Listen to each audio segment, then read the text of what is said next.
오늘은 청년주일입니다. 청년주일, 혹시 여러분들 보통 예배 드리면서 청년주일이라고 따로 이렇게 예배를 드려보신 적 있으신가요?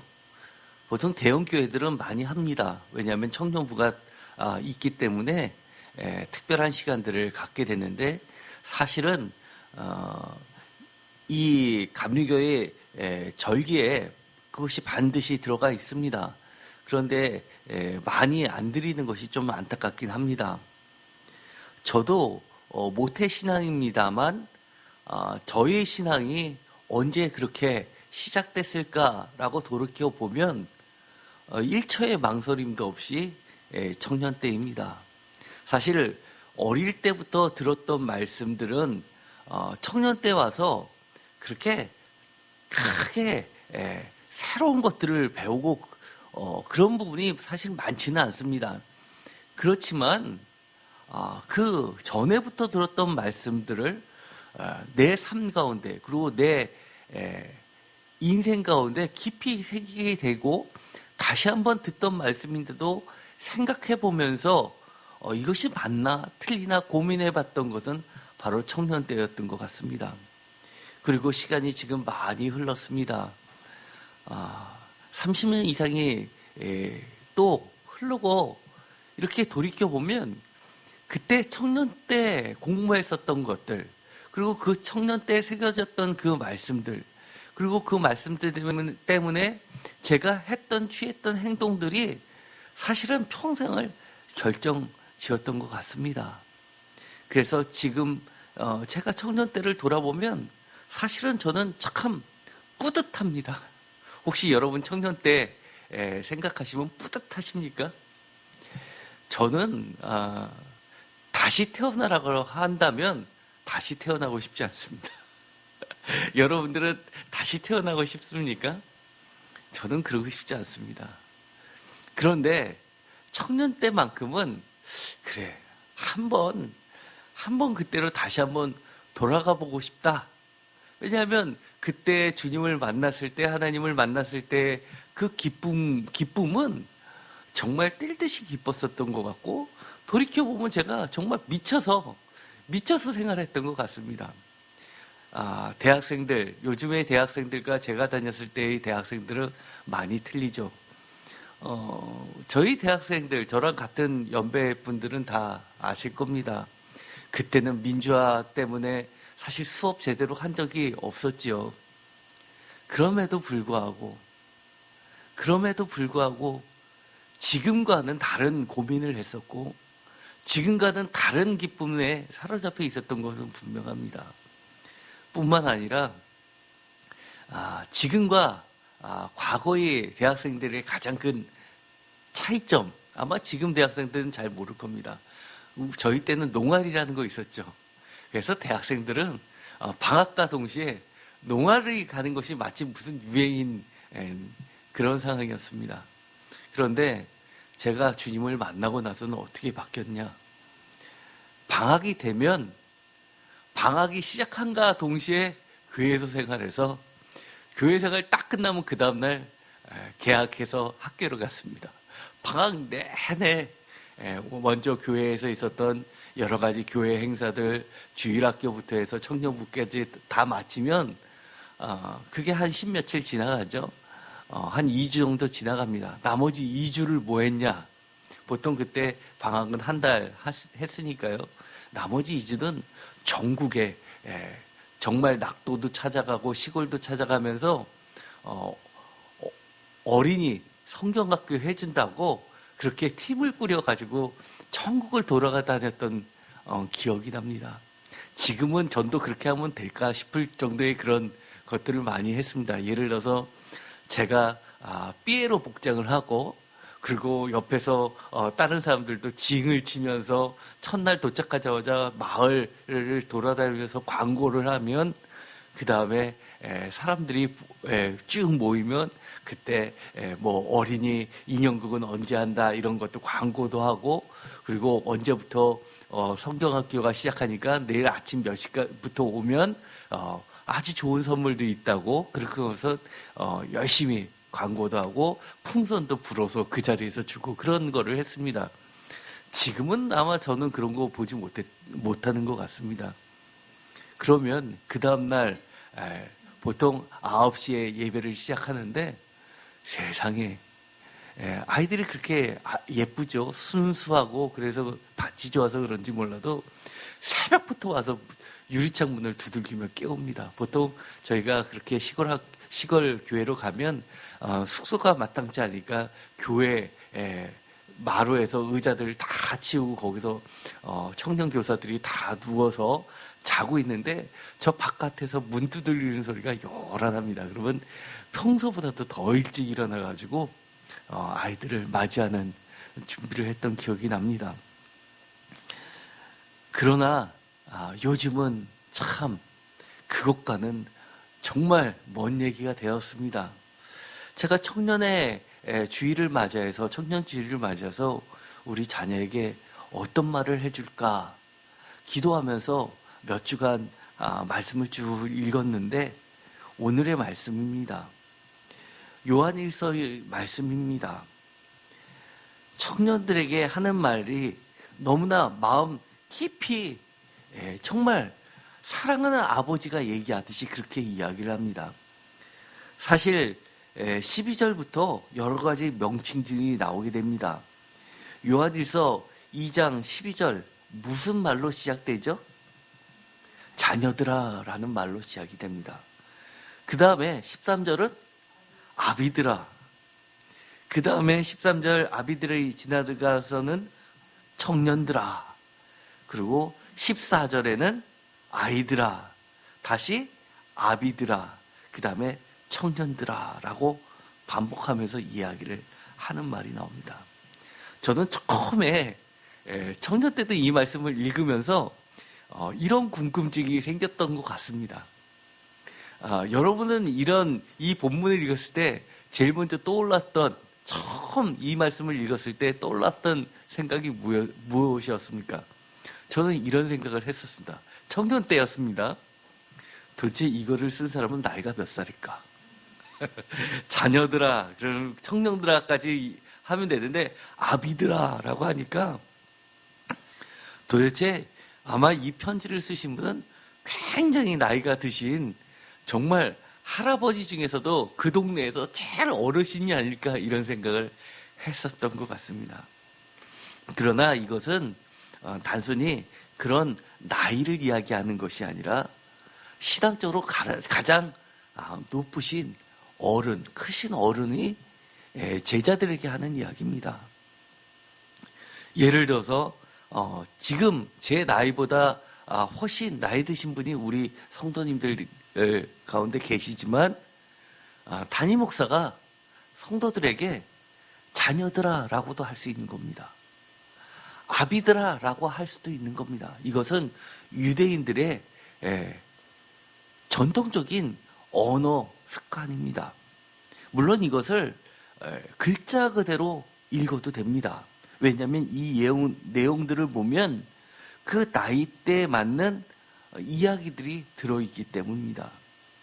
그 중에서 특별히 청년들에 대한 이야기가 있습니다.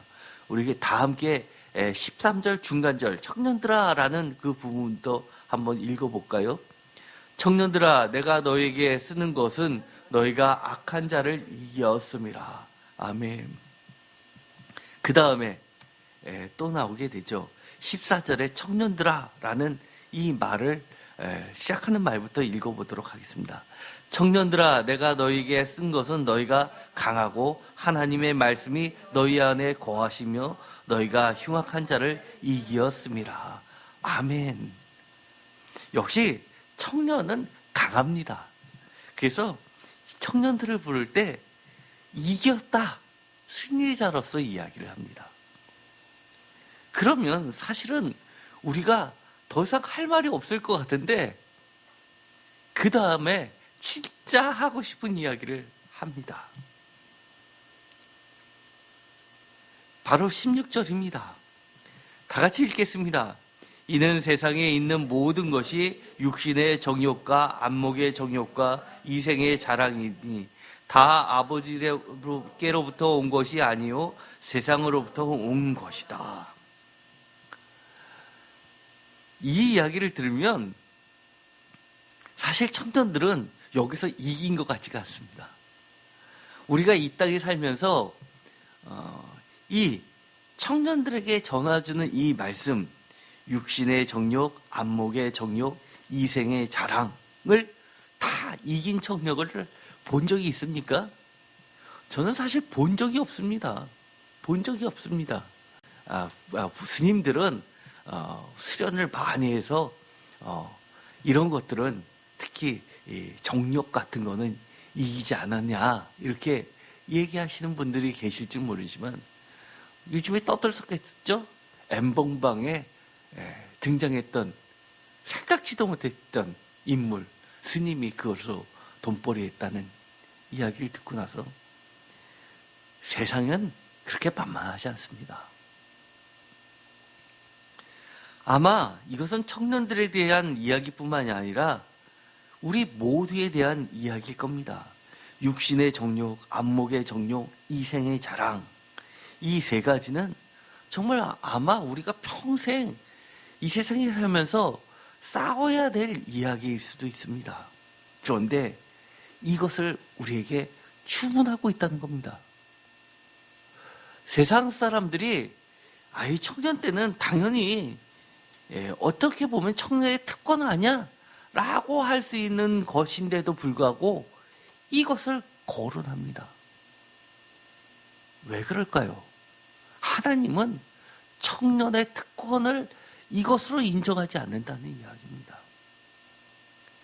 요즘에 우리가 다 함께 기도하고 이 땅의 많은 교회가 동참하면서 이겨내기 위해서 교회가 많은 문을 닫고 그리고 비대면 예배로 하면서 거리를 지켜나가고 예배를 드리더라도 마스크를 쓰고 우리도 그렇지만 발열 체크를 하고 명단을 적고 했는데 그러면서 많은 교회가 이야기를 했죠. 왜 교회만 이러느냐. 사실은 술집을 클럽들을 규제를 해야지 교회를 규제를 하고 있느냐. 심지어 거기다가 경찰까지 동원해서 우리 잠실지방에도 경찰차를 동원해서 경찰들이 바깥에 서 있는 경우 보고됐습니다. 그것 때문에 매우 분개를 했죠. 도대체 그 많은 국회의원, 기독교인 국회의원, 정치인들은 다 어디 가고 그것에 대해서 침묵하느냐. 그런데 생각지도 않은 일에서 터져버렸습니다. 지금 그 시한폭탄에서 이제는 역학조사도 거의 불가능한 수준까지 가는 것이 아니냐라는 우려까지 나게 되죠. 그렇게 난리를 쳤던 교회들 우리가 돌이켜볼까요? 이게 항아리만큼 교회 그렇게 확진의 진원지가 되지 않았습니다. 매일 뉴스에 나와서 집회 행정소송한다 참석한 성도들도 겨냥해서 많이 벌금을 물겠다라고 해서 뉴스에 떠들썩하게 나왔던 그 교회 사실 지금까지 보고된 사항 하나도 없습니다. 다 이단들에 대해서만 보고가 됐지 이렇게 정통교회에서는 사실은 특별한 하나님의 저는 은혜라고 봅니다. 사실 우리가 이것을 막으려야 막을 수 있나요? 불가능합니다. 불가능합니다. 그런데도 이상이 많지 하나님의 보호하심을 우리는 경험하게 됩니다. 주님은 이 청년의 주일에 맞이해서 특별히 요구하시는 것, 청년들이 분명히 이겼다고 하면서도 반드시 명심하라는 것이 있습니다. 바로 이것은 언제든지 우리가 다시금 넘어질 수 있는 것들이기 때문입니다.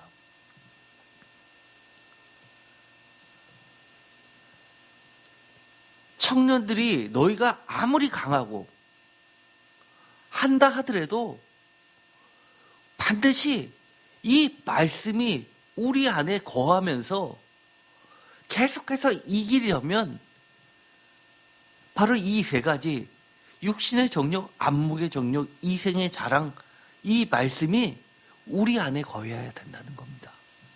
사실 제가 이 각각에 대해서는 별도로 이야기를 하도록 하겠습니다. 그러나 아주 청년들과 관련돼서 가장 기본적인 것만을 오늘은 이야기하도록 하겠습니다. 이 청년들,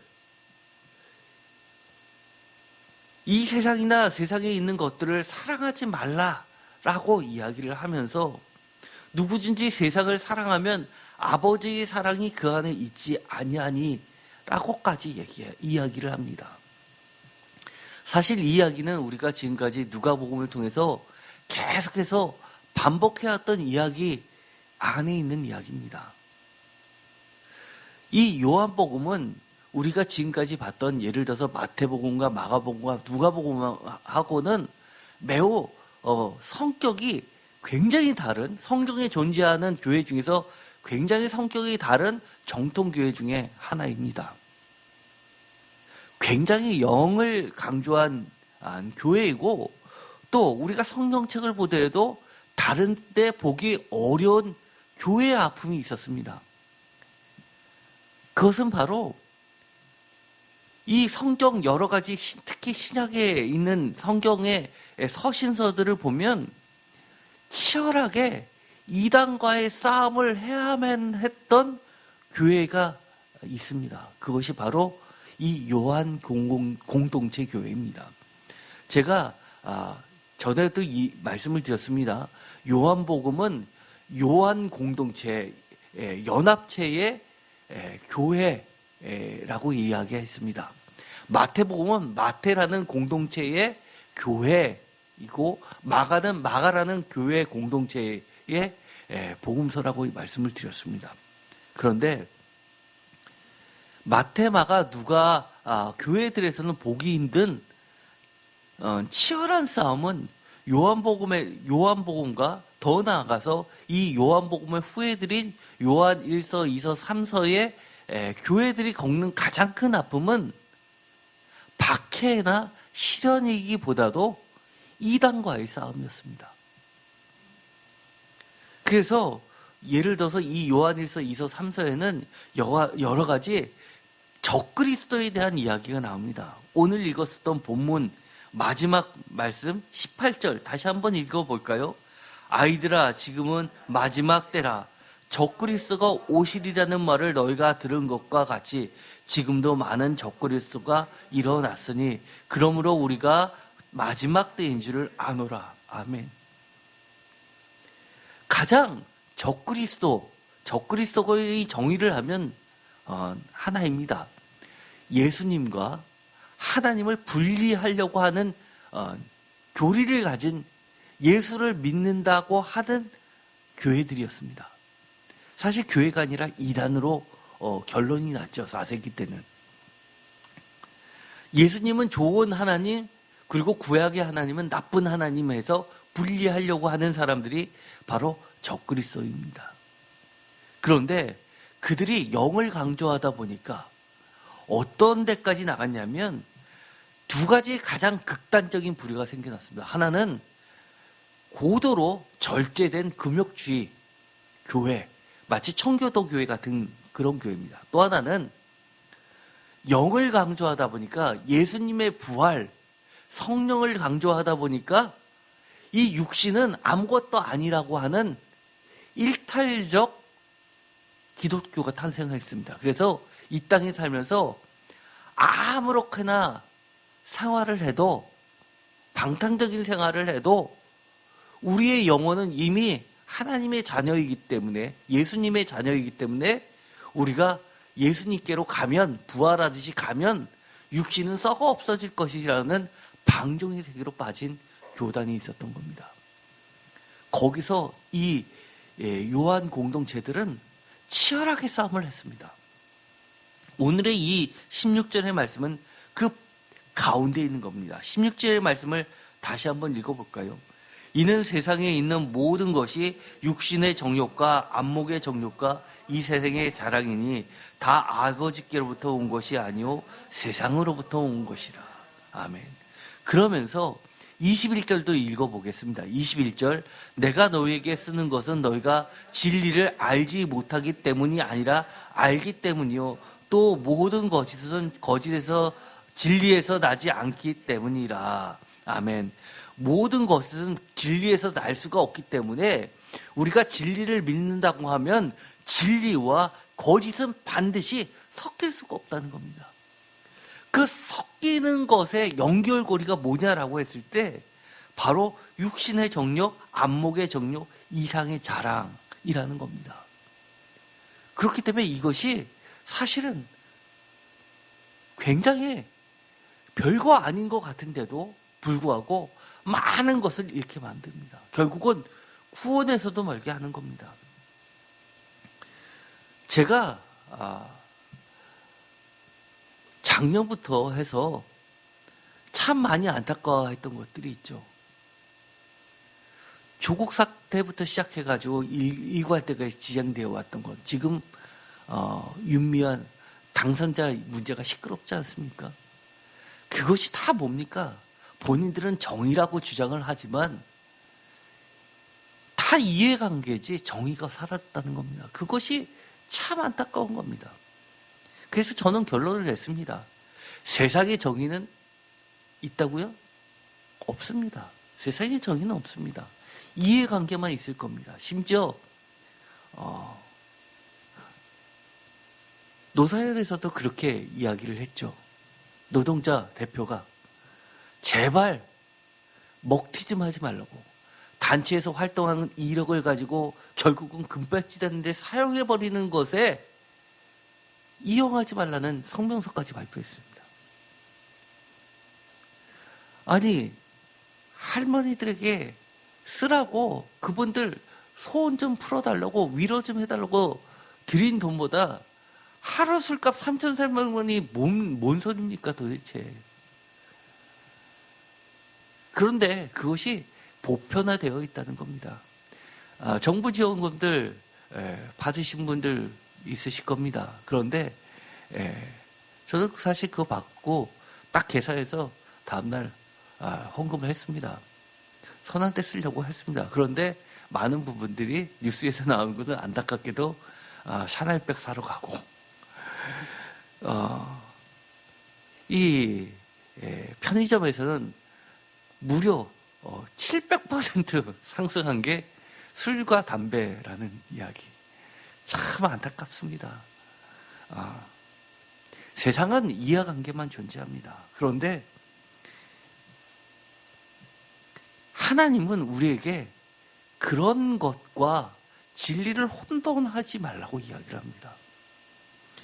그러면서 당부하는 것, 구체적으로 이것 이야기하는 것보다도 가장 포괄적으로 무엇이라고 이야기하냐면 오늘 청년들에게 했던 말입니다. 청년들아, 내가 너에게 쓴 것은 너희가 강하고 하나님의 말씀이 너희 안에 거하시며 너희가 흉악한 자를 이겼습니다. 핵심은 바로 하나님의 말씀이 우리 안에 거하느냐 그렇지 못하느냐는 겁니다. 왜냐하면 하나님의 말씀은 세상으로부터 온 것이 아니라 아버지께로부터 왔기 때문에 세상에서 말하는 정의와 비슷해 보여도 궁극적으로 다를 수밖에 없습니다. 우리가 세상에 살면서 자꾸 우리가 각을 세워야 되는 것은 자꾸 분별해야 되는 겁니다. 이것이 세상으로부터 온 건지 하나님으로부터 온 건지. 이 17절 말씀은 그 면에서 정말 우리가 반드시 기억해야 되는 겁니다.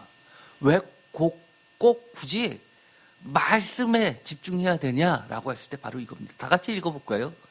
이 세상도 그 정욕도 지나가되 오직 하나님의 뜻을 행하는 자는 영원히 거하느니라.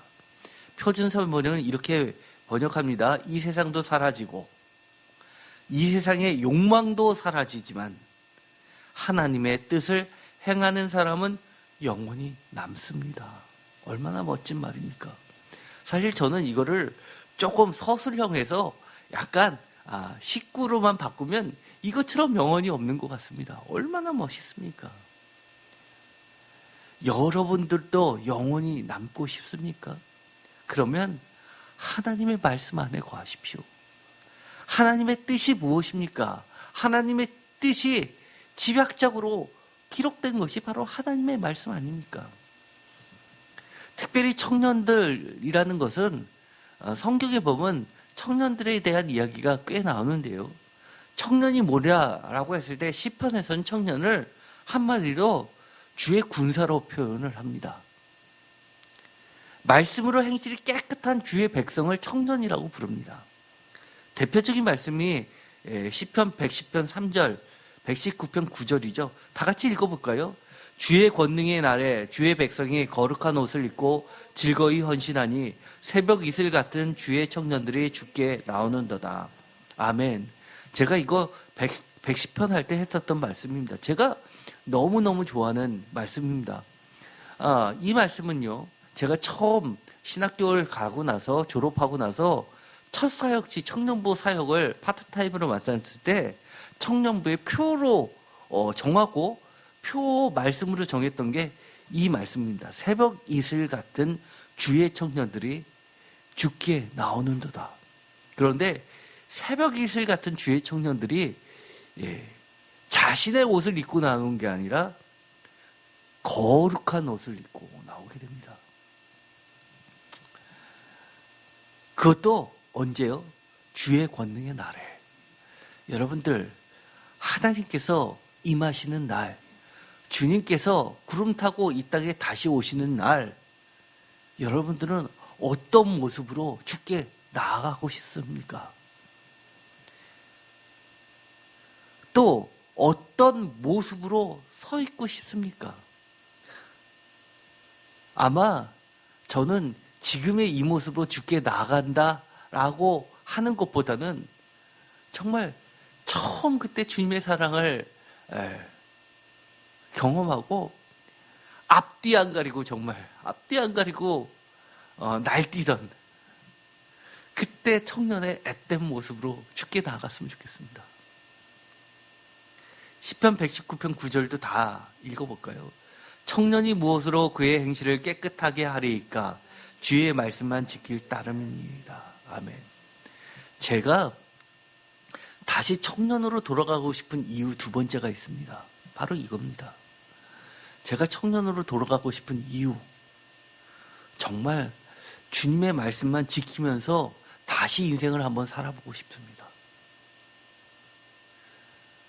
제가 돌이켜보면요, 참 실수도 많이 했고 부끄러운 일도 많이 했습니다. 특히 회사 다니고 나서부터는 더 그랬던 것 같습니다. 그때는 왜 그거를 교회에서 안 가르쳐줬을까 참 아쉽기도 합니다. 제가 청년 때 너무너무 가난해가지고요. 당구 한번 못 쳤습니다. 그때 당구 200원 할 때인데 200원이 없어가지고 그때 친구들이 수업이 갑자기 공강이 되면 다 같이 모여서 가는 데가 당구장이었죠. 당구장 가면 애들이 10분에 200원, 어떤 데는 150원 하는 데서 게임을 하고 서로 즐겁게 놀면서 진 팀이 그 게임비를 무는 편을 나눠서 하는데, 저는 졌을 때 다 같이 n분의 1 해서 내야 되는 그 돈이 없어서 저는 슬쩍 화장실 가는 척하면서 늘 빠져나왔습니다. 그리고 나서는 주머니에 있는 100원짜리 동전 하나, 200원 그거를 쭉 손으로 꼭 잡으면서 내가 만약에 지금 200원이 있다고 하면, 내가 지금 1000원이 있다고 하면 내가 헌금하지, 내가 당구비로 내지 않는다고 하면서, 그러면서 울면서 속으로 울면서 그렇게 집으로 걸어왔던 생각이 납니다. 그러다가 처음 직장을 들어가서 월급을 받고 그러면서 저축을 하게 되고 나중에는 큰 돈을 벌고 싶다. 그래서 사업을 해야지 라고 했던 이유, 정말 선교 사업 하고 싶어서. 그리고 나서 실제로 사업을 했을 때 하나님과 했었던 그 청년 때 했었던 그 약속 지키면서 선교 후원하고 했었습니다. 그럼에도 불구하고 그 당시에 저는 목회자가 되지 못할 거다라는 생각을 했었습니다. 왜냐? 제 자신을 돌이켜보면 너무나 부끄러운 것들이 많았습니다. 그래서 만약에 제가 청년 때로 다시금 돌아간다면 정말 주님의 말씀대로만 살고 싶습니다. 지금 우리 청년이 있는데 그런 말을 해주고 싶습니다. 제가 청년 때는 늘 교회 가면 목사님들이 이런 얘기 했습니다. 너 하나님의 축복을 많이 받아서 세상에 나가서 머리 대라고. 그런데 저한테 세상에서 머리 대는 것보다 꼬리가 되어도 하나님의 말씀대로만 살려고 애써라라고 가르쳐준 목사님이나 전도사님이 한 분도 안 계셨습니다. 하나님의 말씀대로만 그렇게 살려고 애쓰면 하나님이 알아서 써주신다라고 가르쳤던 목사님들이 한 분도 안 계셨습니다. 심지어 제가 청년 때 술 한 잔 한 모금도 마신 적이 없습니다. 그런데 회사를 들어갔는데 영업직이었습니다. 영업직이니까 술을 안 마실 수가 있었나요? 그때만 해도 IMF 이전이었으니까 영업직은요, 가서 술 접대, 거래처 접대하면 그 다음날 수주 주고 했던 그 당시입니다. 그러니 제가 술을 안 하니까 얼마나 실적이 바닥이었겠습니까? 그거 갖고 제가 고민을 털어놨더니만 이런 얘기를 들었습니다. 한 잔만 하고 그 다음부터는 먹지 마. 신용만 해. 그리고 중간중간 살짝 버려. 이런 얘기를 들었습니다. 세상에서 살면서 우리는 세상과 완전히 떨어져서 살 수는 없으니까 세상에서 기준이 그렇게 돼 있다면 신용만 해. 너희 중심을 하나님이 보셔. 라는 얘기를 들었습니다. 그래서 회사 나가서 술 한 잔 딱, 소주 한 잔 딱 먹고 그 다음부터 좀씩 버리고 흉내를 냈는데 나중에는 그것이 점점 요구하는 윗사람의 요구가 커져버렸습니다. 나중은 주체할 수 없었습니다. 제가 회사를 그만두고 사업을 하려고 시작할 때 뒤도 안 돌아보고 사표 썼던 이유 중에 하나가 이런 삶을 계속 살다가는 정말 지옥 가겠구나. 회사에서는 제가 하고 싶지 않고 하지 않으려고 하더라도 사장이 너가 받는 그 월급에, 팀장이 네가 받는 그 월급에 이 술 먹는 것도 들어가 있어 라고 했던 그 강요들.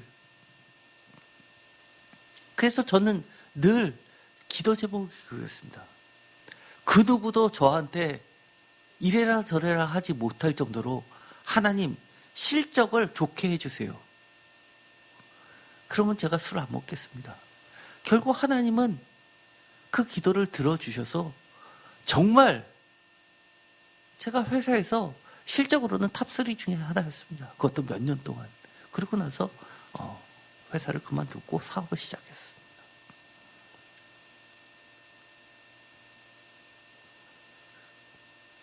그러나 저에게는 늘 후회가 남아 있습니다. 왜 하나님 말씀대로 살지 못했을까? 저는 분명한 목표를 청년들에게 남겨주고 싶습니다. 주님 오십니다. 오늘 이 요한일서에서 이야기하셨던 목사님이라고 저는 이야기하고 싶습니다. 이 목사님께서 교인들에게 어떤 얘기를 했냐면 자녀들아, 아비들아, 청년들아, 이런 이야기를 다 하기 전에 했었던 전체의 틀이라는 게 있습니다. 18절에 마지막 때라는 이야기를 합니다. 바로 왜 이런 것들에 대해서 단호하라고 이야기하냐면 끝이 있기 때문인 겁니다. 매우 특수한 상황이라는 겁니다. 지금 우리가 살고 있는 이 상황이 영원할 것 같지만 영원하지 않기 때문이라는 겁니다. 복음서에서도요, 이런 이야기들이 반복됩니다. 마태복음 19장에 청년이 이렇게 이야기합니다. 이 모든 것을 내가 지켰는데 아직도 무엇이 부족합니까? 라고 이야기합니다. 그러자 주님이 어떤 말을 하셨죠? 너가 갖고 있는 재산을 다 팔아서 가난한 사람들을, 이웃을 위해서 쓰라고 했습니다. 그러다 이 청년이 이 말씀을 듣고 근심하고 가니라라고 합니다. 왜냐하면 이 청년은 어디에서 진 겁니까? 재물에서 진 겁니까? 말씀에서 진 겁니까? 저는 단연코 이렇게 이야기하고 싶습니다. 이 청년이 주님의 제자가 될 수 없었던 것은 재물 그 이전에 그 씨앗인 말씀이라고 이야기합니다. 본인은 말씀을 지켰다고 하지만 사실은 말씀이 그 안에 없기 때문입니다. 마가복음에 보면 참 재미있는 이야기가 하나 나오죠. 한 청년이 있는데 벗은 몸에 혼이불을 들고 예수를 따라가다가 무리에게 잡히자 도망가던 벌거벗은 채 도망가던 이야기가 나옵니다. 혹자는 마가복음의 저자가 이 사람이라고 이야기합니다. 그러나 저는 그렇게 이야기하지 않죠. 교회사에서 기록이 되어 있는 이야기입니다. 이 마가는 마가 요한을 이야기하죠.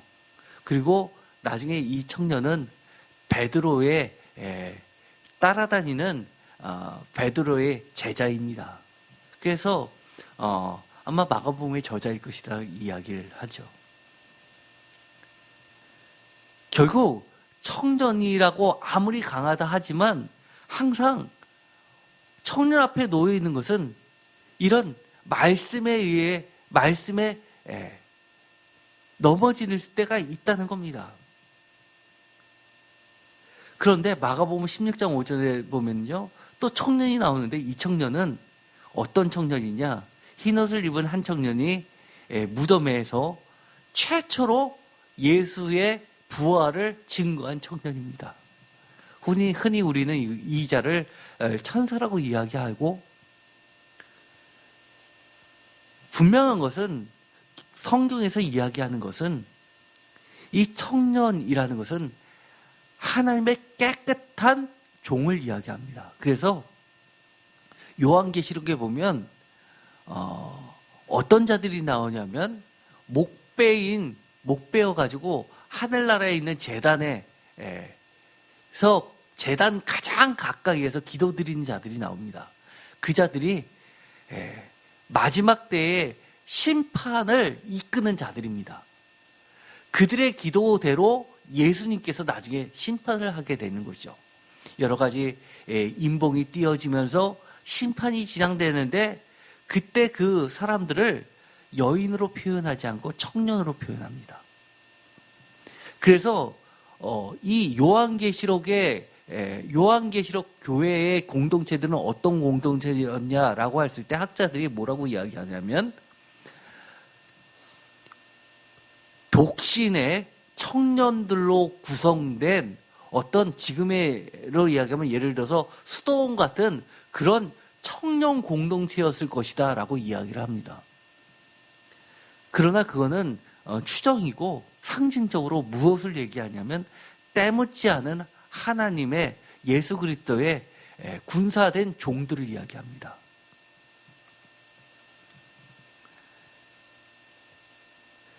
마가복음 16장 6절 청년이 이르되 놀라지 말라 너희가 십자가에 못 박히신 나사렛 예수를 찾는구나. 그가 살아나셨고 여기 계시지 아니하리라. 보라 그를 두었던 곳이다. 그가 살아나셨다. 이것이 누구에 의해서 선포된 이야기냐면 바로 청년이라는 겁니다. 누가복음 7장에 보면 청년에 대한 이야기도 나오는데요. 우리가 잘 알고 있는 이야기죠. 나인성의 이야기입니다. 그런데 어머니가 독자가 죽었습니다. 그런데 주님이 그 죽은 독자를 관을 메고 오는 어머니를 보고 과부를 보고 주님이 해주시는 것이 있습니다. 청년에게 일어나라 라고 이야기하십니다. 그러자 죽었던 자가 일어나 안고 말도 하거늘 이라는 이야기가 나옵니다. 이것은 많은 분들이 그렇게 생각을 합니다. 많은 기적 중에 하나의 이야기처럼 그냥 듣습니다. 예를 들어서 눈먼 자가 뜬 것처럼. 그러나 이 이야기는 특별히 많은 대상들 중에서 특별히 청년에게 발생한 겁니다. 그 이야기는요, 뭐냐면 하나님은 우리 청년들을 항상 일어나라라고 말씀해 주시는 겁니다. 일어나 앉고 말도 한다라는 이 이야기는 부활의 삶을 사는 청년을 이야기하는 겁니다.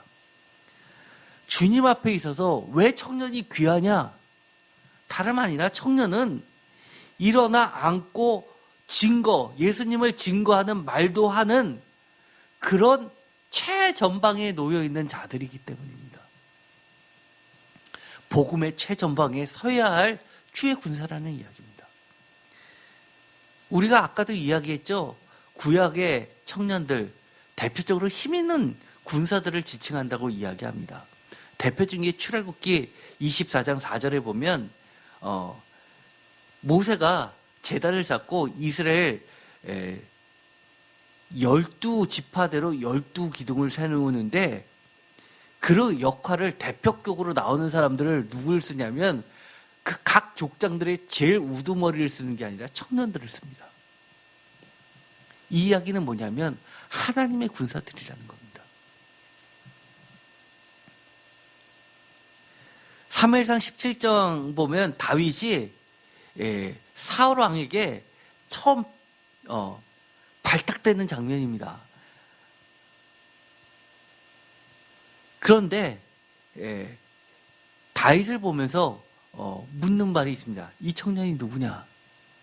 사실은요, 블레셋의 골리앗을 죽일 때 여러분들 설교 들으셨죠? 많이들 교회에서 어느 교회든지 아마 할 겁니다. 뭐라고 했습니까? 갑옷을 맨 처음에 입혔다가 갑옷을 집어 던지는 모습을 성경에 그려져 있죠. 그래서 그 본문 때문에 다들 뭐라고 이야기하냐면 너무나 어린 다윗이라고 이야기합니다. 그래서 옷도 맞지 않고 익숙지도 않고 힘없는 어린애로 이야기를 합니다. 전쟁이 그럴 만한 근거들이 있습니다. 형들은 다 전쟁에 나갔는데 다윗은 막내라서 아버지의 심부름으로서 도시락을 가지고 찾아갔으니까요. 그런데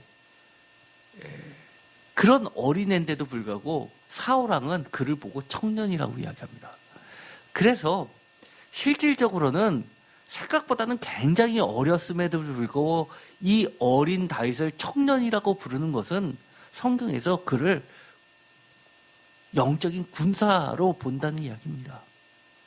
실제로 우리가 아프리카 같은 데 가면은요, 케냐, 탄자니아, 마사이들이 보면 성년식을 치르는 아이들부터는 따로 모아서 한 15세부터 한 23세까지는 다 그 마을에 군사로 따로 훈련을 하죠. 58절에는 소년이라고 이야기합니다. 청년이 아니라 소년이라고 이야기합니다. 그래서 실제로는 소년이었지만 분명하게 이 사건을 통해서 쉽게 말해서 호위무사격인 군사로 사울이 그를 픽업하는 장면이 되는 겁니다. 이런 것들을 보면 우리가 하나 깨달아야 되는 것이 있습니다. 하나님 앞에서, 예수님 앞에서 청년은 단순한 숫자로서의 나이가 아니라는 겁니다. 예레미야서에서 보면 이런 말이 나오죠. 3장 4절 다 같이 읽겠습니다. 내가 이제부터 내게 부르짖기를 나의 아버지여 나의 아버지는 나의 청년 시절의 보호자이시오니. 3장 24절 부끄러운 그것이 우리가 청년의 때로부터 우리 조상들의 산업인 양떼와 소떼의 아들들과 딸들을 삼켰사오며. 3장 25절 다 같이 읽겠습니다. 우리는 수치 중에 눕겠고 우리의 치욕이 우리를 덮을 것이니 이는 우리와 우리 조상들이 청년의 때로부터 오늘까지 우리 하나님 여호와께 범죄하여 우리 하나님 여호와의 목소리에 순종하지 아니하였습니다. 특별히 예레미야가 청년의 때를 이야기하는 것은 바로 모세가 출애굽해서 하나님의 특별한 사랑을 잊고 그리고 여호수아를 통해서 가나안 땅을 처음 들어갔을 때 그때를 이야기합니다. 그렇다는 이야기는 신앙적으로 하나님 보시기에 가장 왕성한 때를 이야기하는 겁니다.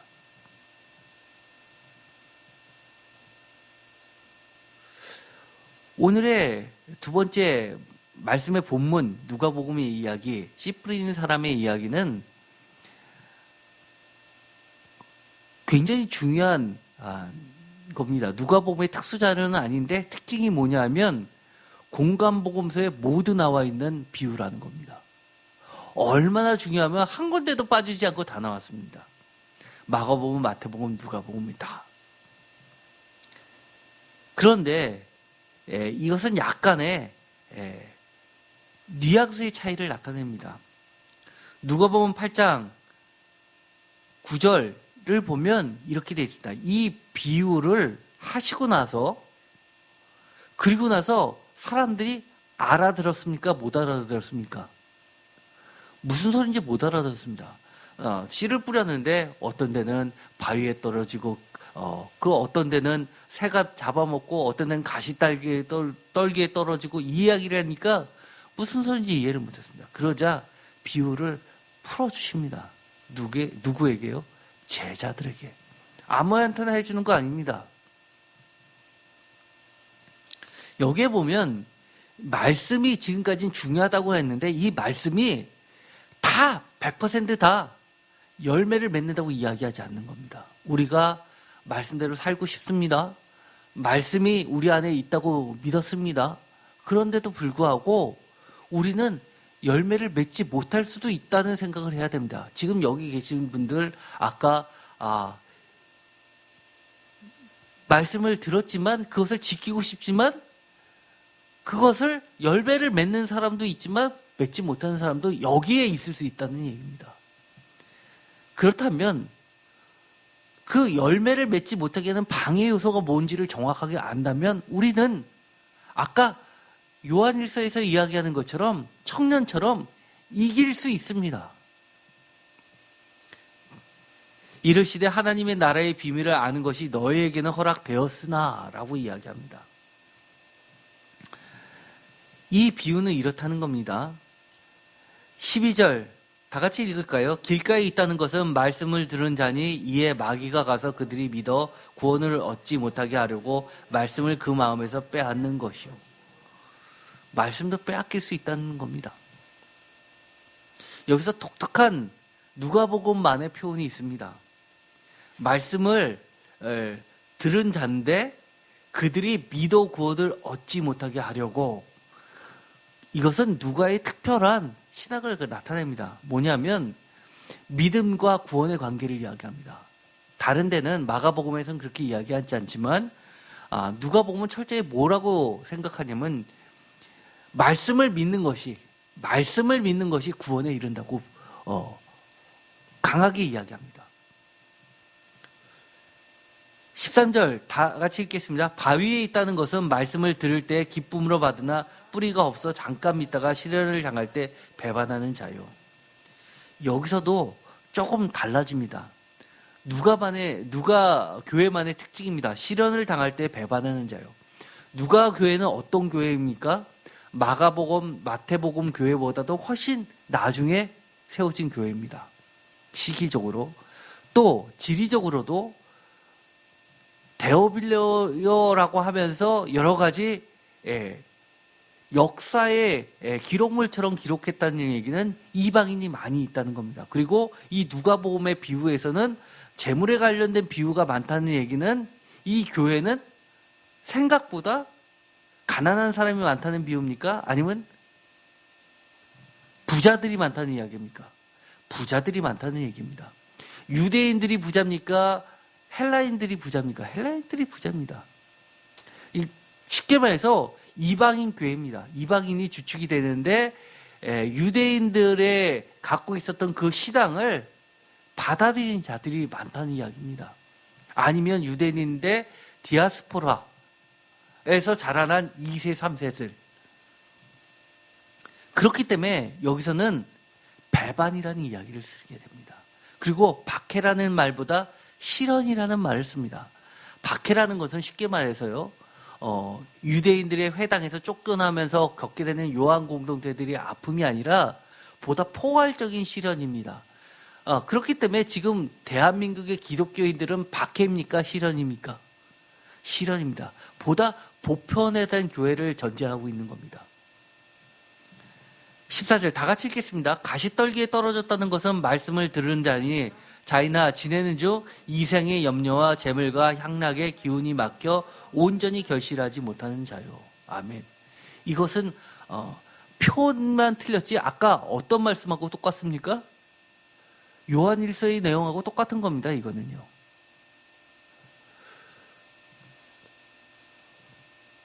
이생의 염려, 재물, 향락의 기운이 막혀 온전히 결실하지 못하는 자요. 그러니 우리는 사실은요, 11조를 드린다는 것은요, 내 주머니에서 돈이 빠져나갔기 때문에 손해라라고 생각하시는 분도 계실 겁니다. 그런데 11조를 안 하면 구원을 못 받을까봐 어쩔 수 없이 11조만 하시는 분도 계십니다. 그 이상은 안 하시는 분들 계십니다. 그런데 제가 말씀드리는 건 이겁니다. 헌금이라는 것은요, 가장 유익이 되는 사람은 납니다. 드리는 삽니다. 드리는 자입니다. 이 재물이 내 것이 아니라 하나님으로부터 왔다는 것을 인정하기 때문에 하나님으로부터 왔기 때문에 그것을 다시 하나님께 돌려드린다고 내가 고백하는 겁니다. 그 이야기는 내가 지금 재물과의 염려, 재물과의 싸움에서 내가 싸운다는 이야기입니다. 나는 여기서 지지 않겠다라고 고백하는 전사입니다. 청년입니다. 내가 지금 재물이 완전히 사라졌을 때에도 나를 지켜주실 분은, 나를 입히고 먹히실 분은 여전히 하나님이라는 것을 나는 믿기 때문에 헌금을 드리는 겁니다. 이생의 염려, 재물, 향락. 좋은 땅에 있다는 것은 착하고 좋은 마음으로 다 같이 읽겠습니다. 말씀을 듣고 지키어 인내로 결실하는 자니라. 여기서도 누가복음의 특징이 나와 있습니다. 인내로 결실합니다. 이거 쉽지 않습니다. 쉽지 않습니다. 그러나 말씀을 듣고 지키는 그것을 우리는 놓치면 안 됩니다. 그런데 여기서요, 우리가 잘 알고 있죠. 이 말씀을 하면 사실은 우리가 말씀을 들을 때 어디에다 포커스를 들으면 100배 열리는 거에 대해서 많이 흥분들을 하십니다. 그러나 농작물을 역사 이래로요, 제가 다큐멘터리 하나를 본 게 있습니다. 보통 씨를 보리하고 밀에서부터 시작이 됐죠. 쌀보다는 특히 중동 지역은 그렇습니다. 그런데 중세 때 수확량이 평균적으로 몇 배였는지 아십니까? 중세 때 평균적으로 2배랍니다. 2배. 생각보다 적죠? 아주 풍작이라고 하면 한 10배 정도 되는 겁니다. 그런데 성경은 100배를 이야기합니다. 그래서 100배가 말이 되냐? 100배는 그들이 상상할 수 없는 겁니다. 그래서 누가복음에 보면 30배라는 이야기가 납니다. 사실 30배만 했던 그 사람들한테는 정말 진짜 몇십 년에 한 번 있을까 말까? 한 어마어마한 건데 거기다가 그 이상 100배를 이야기합니다.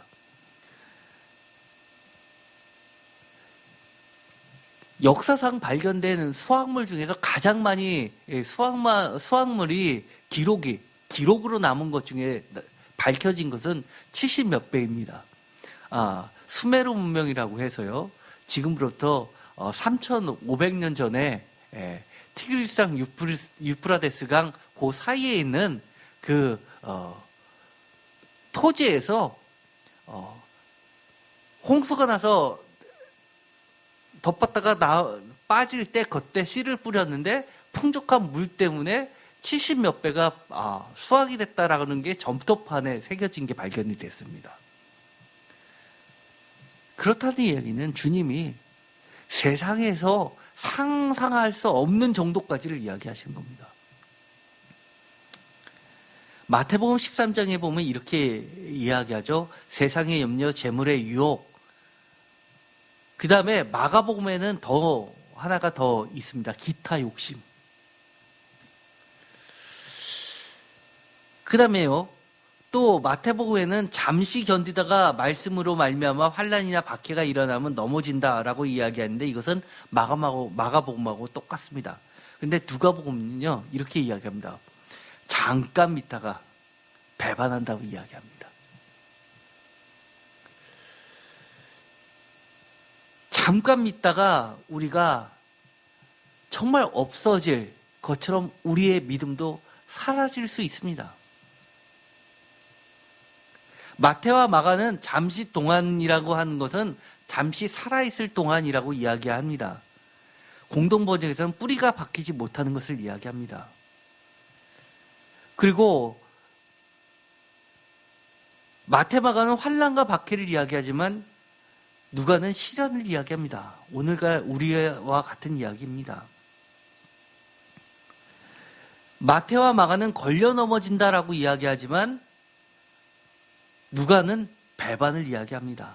떨어져 나가는 것을 이야기합니다.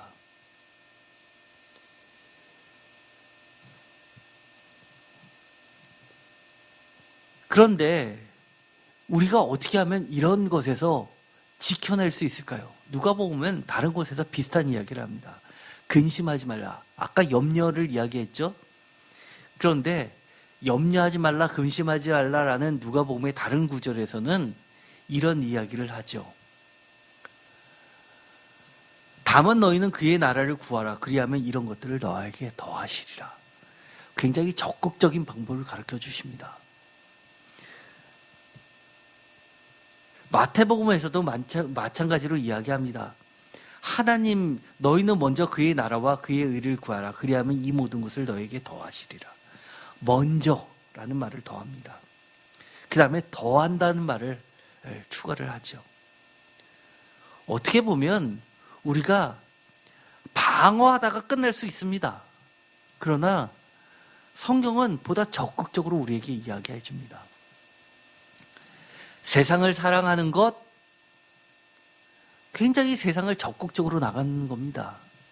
세상의 염려, 근심, 걱정, 재물의 유혹, 일시적 향락, 쾌락, 자기 사랑, 기타 욕심, 실험과 박해, 이런 모든 것들은 분명하게 우리에게 있어서 말씀을 결심 못하게 한다는 원인이라는 것을 기억하시고, 이런 것에서 이기려면 하나님의 뜻을 따르려고 우리가 적극적으로 나가는 수밖에 없습니다. 그런데 성경은 우리가 완전하다고 이야기하지 않습니다. 불완전하지만 하나님의 말씀을 지킬 수 있는 것은 바로 성령님께서 우리를 그렇게 해주신다고 위로해 주십니다. 그런 구절은 많이 있죠.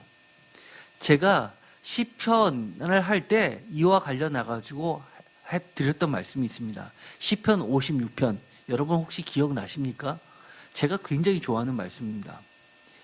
약속의 하나님 말씀을 믿지 못하면 두려움에 떨게 됩니다. 라는 제목으로 한 적이 있었습니다. 56편 3절, 4절 내가 다 같이 읽겠습니다. 내가 두려워하는 날에는 내가 주를 의지하리이다. 내가 하나님을 의지하고 그 말씀을 찬송할지라. 내가 하나님을 의지하였은즉 두려워하지 아니하리니 혈육을 가진 사람이 내게 어찌하리이까. 제가 너무 좋아하는 말씀입니다. 하나님을 의지하지 않고 믿지 않으면 두려움이 그 즉시 우리를 엄습합니다. 우리가 두려워하지 않으려고 애써 봐도 그것은 우리가 상상하는 것보다 훨씬 세력이 큽니다. 우리가 이길 수 있는 유일한 방법은 하나님의 말씀을 더 적극적으로 의지하고 믿고 하나님의 뜻을 어떻게 하든 매 순간 찾으려고 애를 쓰는 것, 이러면 성령님께서 도와주십니다. 성령님의 이야기는 마태복음, 마가복음, 누가복음, 요한복음 다 기록이 되어 있습니다. 마가복음은 다윗 성령이 감동이 되어 친히 말할 때 주께서 이르시되 내가 내 원수를 내 발 아래 둘 때까지 내 우편에 앉아있으라 하셨도다 라고 하면서 얼마나 주님이 성령과 밀접하게 관련이 되어 있고 또 우리에게도 성령을 통해서 이길 능력을 주신지를 이야기합니다. 누가복음 우리가 지금까지 했죠. 누가복음의 특징은 처음부터 끝까지 성령으로 시작해서 성령으로 끝납니다. 예를 들어서 태어나실 때도 성령으로 라는 이야기를 하고 예수님께서 갈릴리로 들어가시면서 첫 복음을 선포하실 때도 성령으로 라고 이야기하고 그리고 또 기적을 하실 때도 성령으로 라는 말을 하십니다. 성령하면 요한복음이 가장 진수를 나타내죠. 성령, 보혜사를 요한복음에서는 이야기하십니다. 그러면서 요한복음 16장 13절 다 같이 읽겠습니다. 그러나 진리의 성령이 오시면 그가 너희를 모든 진리 가운데 인도하시리니 그가 스스로 말하지 않고 오직 들은 것을 말하며 장래일을 너희에게 알리시리라. 그러면서 맨 마지막에 성령을 받으라고 이야기합니다. 진리의 성령이 이미 오셨습니다. 우리가 청년이십니까? 여러분은 청년입니까? 제가 아까도 말씀드렸죠. 청년은 성경에서 숫자 갖고 이야기하는 것이 아니라고 이야기했습니다. 우리가 주님 앞에 바로 서고 주님의 종으로서 복음의 최전방에 서 있다면 우리는 주님의 청년입니다. 우리가 하나님 앞에 뜻을 분명히 세웠다면 우리는 성령님께서 우리를 인도해 주실 겁니다. 그 가운데는 유혹이 늘 존재한다는 것을 반드시 기억하십시오. 늘 존재합니다. 특히 오늘 육신의 정욕, 안목의 정욕, 이생의 자랑. 그러나 이것은 영원한 것이 아니라는 것, 지금은 우리가 마지막 때에 서 있다는 것을 분명하게 깨닫고 하나님의 뜻만을 구하려고 우리가 애쓰면 그 나머지는 하나님이 알아서 30배, 60배, 100배의 결실을 맺게 하실 겁니다. 모두 주님 앞에 그런 청년이 되시기를 간절히 축원드립니다. 기도하고 마치기로 하겠습니다. 하나님 감사합니다. 우리의 육신이 나이가 들어서 점점 주님 앞에 할 게 없는 것 같아 보입니다. 그러나 주님은 우리에게 이렇게 이야기하십니다. 너는 주의 청년이라고 말씀하십니다. 우리가 다시 한번 주의 말씀으로 거룩한 옷을 입고 주님 앞에 바로 설 수 있게 하여 주시옵소서.